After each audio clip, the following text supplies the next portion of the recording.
Good morning, friends. This is Cheryl Ann, and I thought this morning, since I have really nice filtered light, I would take you through my two art journals that I did. I did two at a time because while one was drying, I was working on the other one, so I have two that are completed. So I'll take you through the process this morning. I did it with two different sized books. I really wasn't paying attention too much to the size, and our library has books for 50 cents each.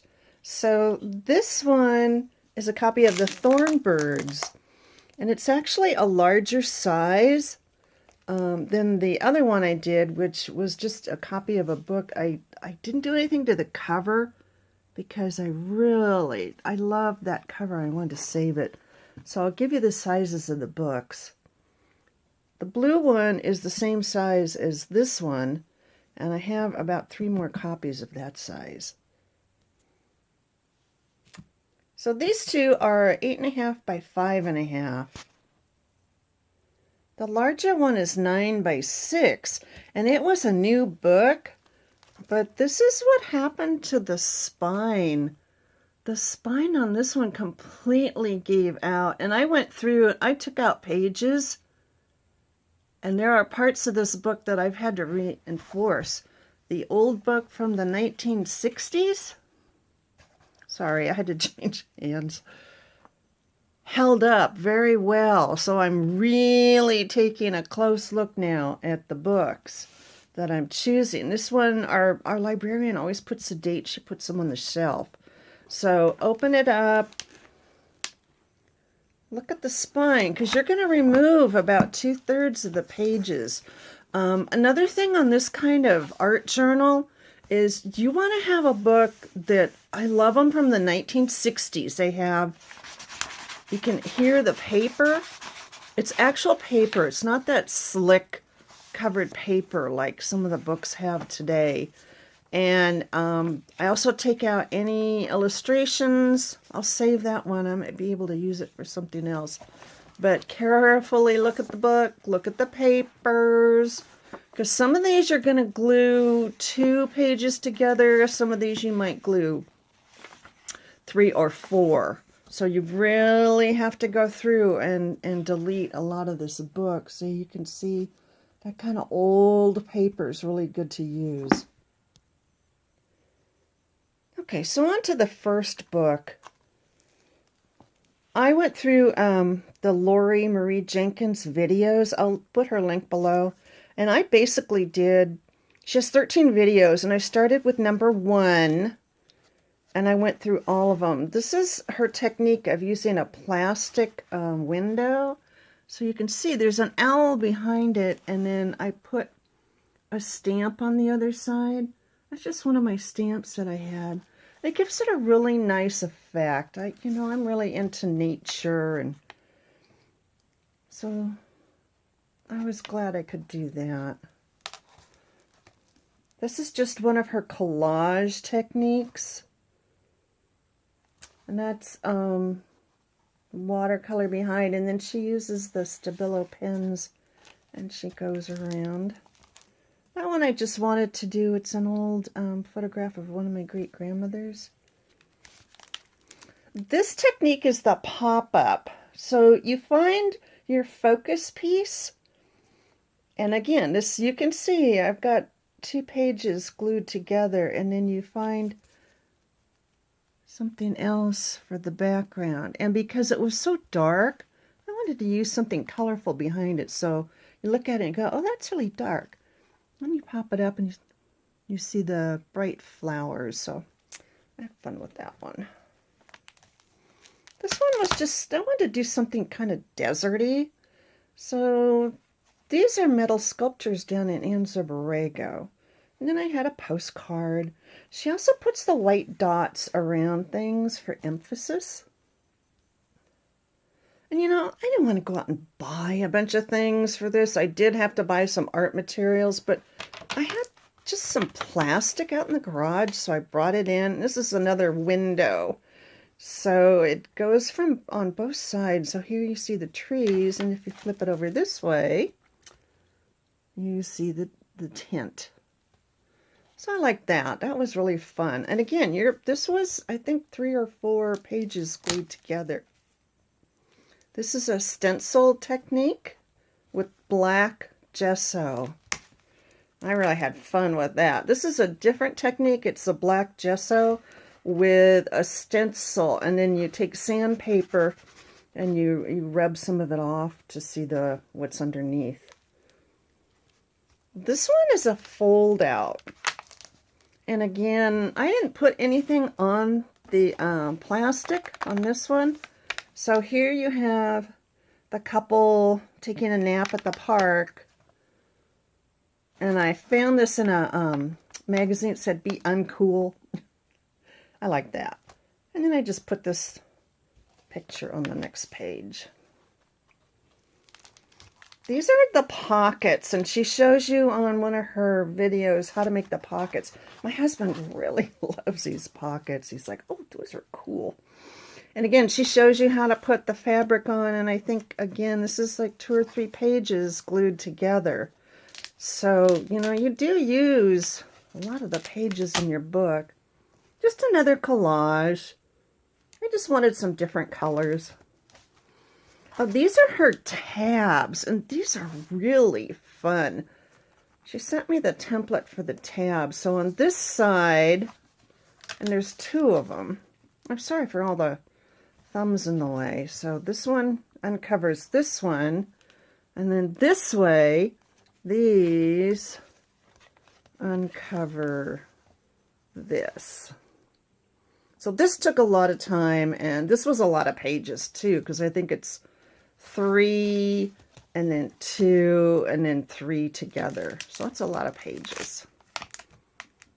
Then I found these images online of ancient Egypt. I love ancient Egypt, so I wanted to put something in the book for that.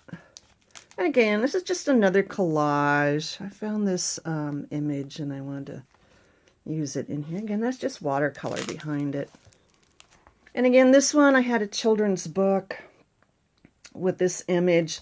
And a lot of hers, she does over 2 pages. She won't cut them like I did. She'll just put them in the middle. But that one I did cut.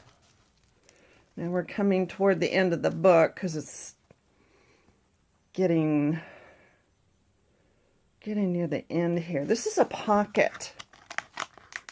That's just one pocket. And then I put the little fabric on it like she did. And this is the end of the book. And since most of it was dark, I wanted to do something really light and bright. And my maternal grandfather loved to plant sweet peas. And I wanted to do a page with his memory since that's me and him. In the secret compartment, and that's another thing she shows you how to do.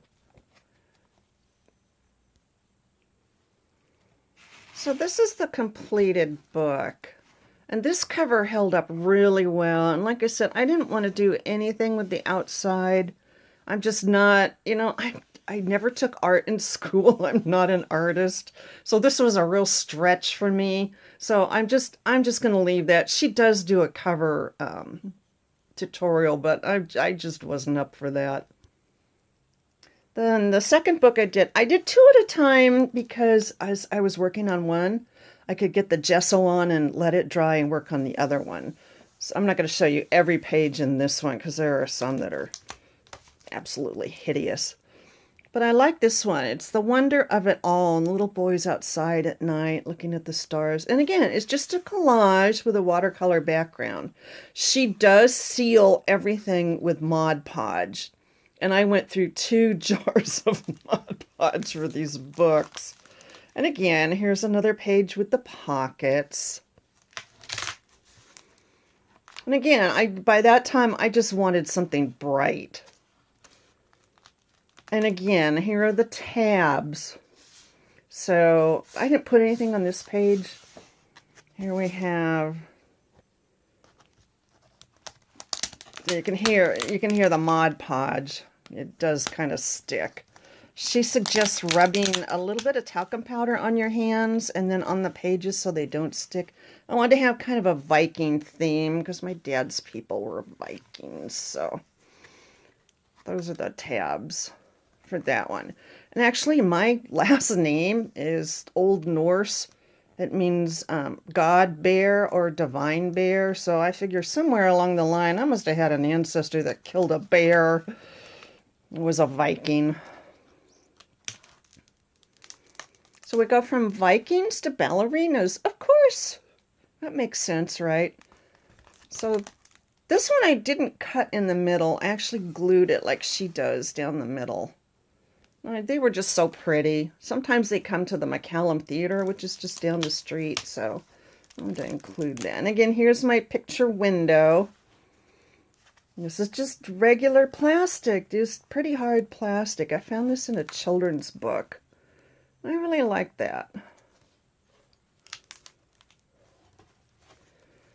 And then I had a postcard that I got up at the BLM that was Mustangs. And this isn't plastic. I just used wax paper. And it gives it kind of a nice look. This page I found some music by Prokofiev, who's one of my favorite composers. So I wanted to do a page on him.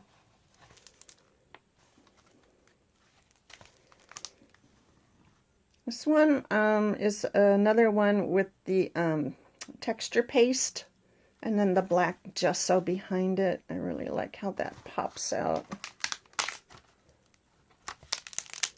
And again, you know, we live in the desert, so I want to have something with some desert photos.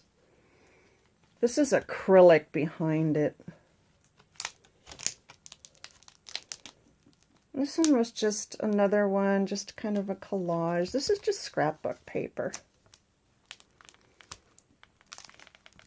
On this page, I found the background. I think it was in a magazine, and then I cut out some scrapbook paper. This one didn't come out very well. This one I wanted the castle. I like the colors in the castle. And this one I like the window. My husband's like, why did you pick that? And I go, I like the window. So it's whatever you like. It's your book. And again, more desert. And this one I just put some stamps on it. And again, my great-grandmother on my dad's side. She has such haunting eyes. I always wonder what she's thinking about. I wanted to use some library cards because I have like hundreds of them now. So I did this page with library cards. I like this one. It just says everyday life. And she's just kind of sitting there thinking. Again, this one has, just a collage page. There's some flowers. And I actually didn't finish. I have 2 more pages. This is like 7 pages glued together. I don't know what I'm going to do there yet. But this is the one that the spine, oh, you can see right here. You can see right there, the spine actually gave way, and this was a new book.